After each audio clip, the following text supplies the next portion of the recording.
അപ്പോൾ unhygienic birth practices ഉണ്ടാവുകയാണെങ്കിൽ കുട്ടിക്ക് ഈ ഒരു പർട്ടിക്കുലർ ഡിസീസ് അക്വയർ ചെയ്യാനുള്ള സാധ്യതയുണ്ട്.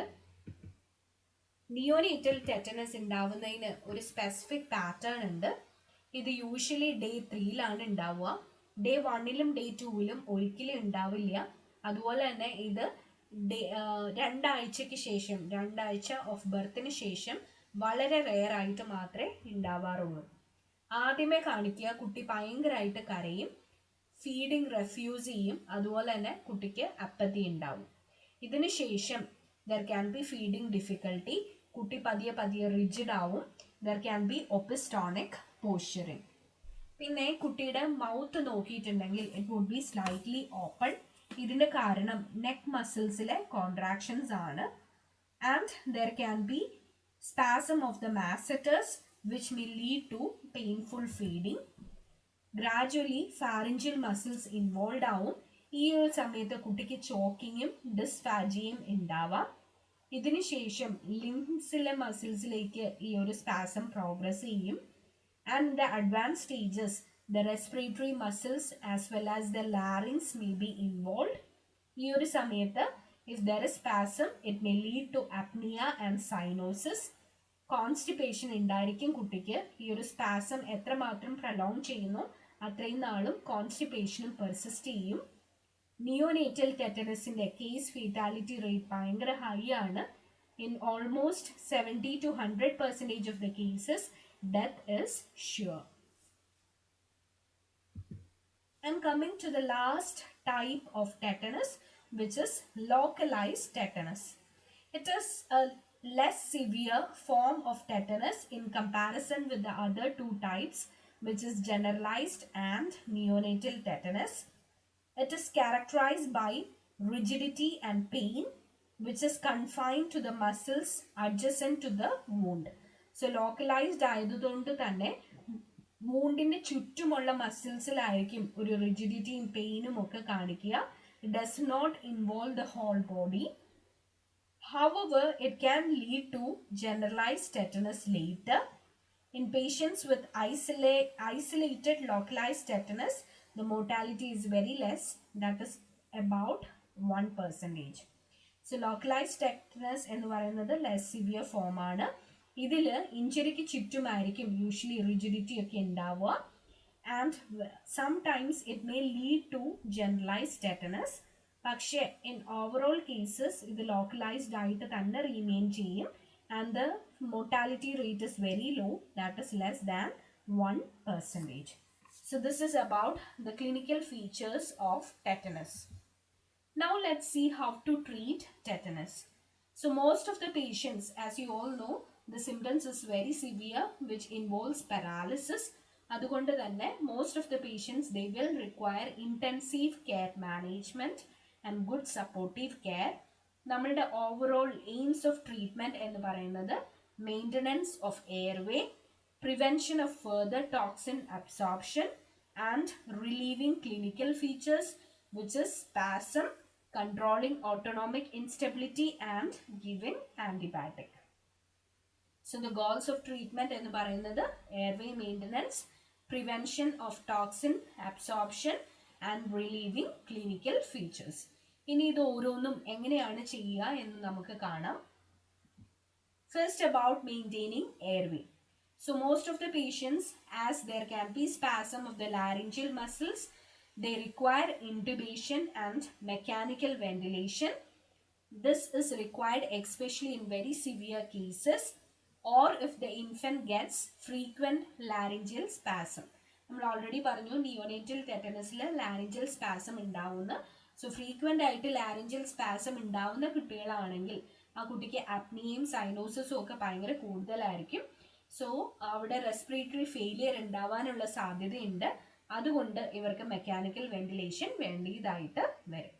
സോ എയർവേ മാനേജ്മെന്റിൽ നമ്മൾ ചെയ്യുക intubation and mechanical ventilation. This is usually done in very severe cases, or if the infant has frequent episodes of laryngeal spasm.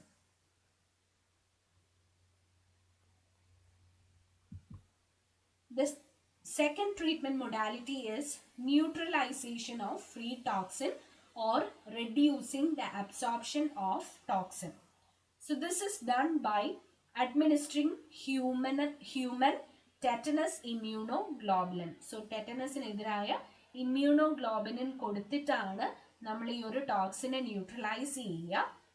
However, the antitoxin cannot dislodge the toxin already fixed to the nerve roots. So already absorbed ആയിട്ടുള്ള ടെറ്റനോസ്പാസ്മിനെ ഒന്നും ചെയ്യാനുള്ള കഴിവ് ഈ ഒരു antitoxin ഇല്ല. The route of administration is either intramuscular or intrathecal, and the usual dose is 500 to 1000 international units. So neutralization of free toxin നമ്മൾ ചെയ്യുക, we administer human tetanus immunoglobulin. ഇത് ഫ്രീ ആയിട്ടുള്ള ടോക്സിനെതിരെ മാത്രമേ പ്രവർത്തിക്കുകയുള്ളൂ. ഓൾറെഡി ന്യൂറോമസ്കുലർ ജംഗ്ഷനിൽ bind ആയിട്ടുള്ള ടോക്സിനെതിരെ active അല്ല ഇത്. The usual dose is 500 to 1000 international unit, and the usual route is intramuscular or intrathecal. The third modality is antibiotic therapy. Antibiotic therapy il nammal cheya, it is we usually administer crystalline penicillin or metronidazole. So anaerobic bacteria ke edire active aaya crystalline penicillin or metronidazole aanu nammal ivide kodukka, and this is given in order to avoid the infection at the injury site. So antibiotic therapy, it is given in order to abolish the bacteria from wound site or controlling the infection at the wound site. Usually used antibiotics are crystalline penicillin or metronidazole. Now coming to relieving spasm. എങ്ങനെയാണ് സ്പാസത്തിനെ control ചെയ്യുക അല്ലെങ്കിൽ അതിനെ relieve ചെയ്യുക എന്ന് നമുക്ക് കാണാം. The spasms, they are precipitated by various stimuli. So the major modality of relieving spasm is to control the noxious stimuli like bright light, pain or loud noises. So ഇതിനെയൊക്കെ control ചെയ്യാണ് നമ്മൾ ഏറ്റവും ആദ്യം ചെയ്യേണ്ടത് in order to avoid spasm. So we have to control bright light, pain and loud noises. The patient is usually kept in dark, quiet and isolated room which should be lighted well to permit observation of the child. Handling should be minimal. So ഇവിടെ കുട്ടീനെ usually കിടക്കുക dim lights ഉള്ള, proper lighting വേണം, പക്ഷെ dim ആയിട്ടുള്ള light ഉള്ള quiet isolated റൂംസിലാണ്. And we should handle the child minimal, like ഓരോ 5 മിനിറ്റിലും ചെന്ന് കുട്ടിയുടെ ഓരോ കെയർ ചെയ്യല്ല ചെയ്യേണ്ടത്. We should use bundle of care, ഒരേ സമയത്ത് മാക്സിമം കെയർ കൊടുക്കാനാണ് ശ്രദ്ധിക്കുക in order to minimize the handling of the child. Intramuscular injections must be avoided. This can be a cause for spasm. The temperature should be maintained within the normal limits. So temperature ഒന്നെങ്കിൽ hypo അല്ലെങ്കിൽ hyper ആയിട്ടുണ്ടെങ്കിൽ there can be spasms. ഇതിനു വേണ്ടിയിട്ട് നമ്മൾ temperature normal ലിമിറ്റ്സിൽ maintain ചെയ്യണം. So that is about the initial modalities to control spasm. ഇവിടെ നമ്മൾ നോക്ഷ്യസ് stimuli avoid ചെയ്യാണ് ചെയ്യുക. സ്റ്റിമുലസ് എന്ന് പറഞ്ഞിട്ടുണ്ടെങ്കിൽ bright light, pain and loud noises. ഇതിനു വേണ്ടിയിട്ട് കുട്ടീനെ ഒരു ഡാർക്ക് ഐസൊലേറ്റഡ് റൂമിലാണ് കിടത്തുക. അവിടെ മിനിമൽ ഹാൻഡിലിംഗ് ആയിരിക്കണം നമ്മൾ ചെയ്യേണ്ടത്. ഇൻട്രാമസ്കുലർ ഇഞ്ചെക്ഷൻസ് കഴിവതും ഒഴിവാക്കണം. And temperature should be maintained within the normal limits.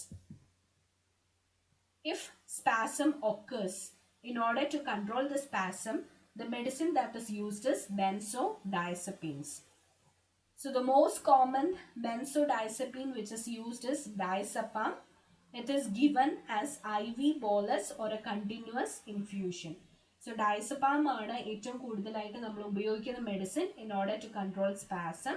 ഒന്നെങ്കിൽ IV bolus ആയിട്ട് കൊടുക്കാം as an emergency situation, or it can be given as a continuous infusion.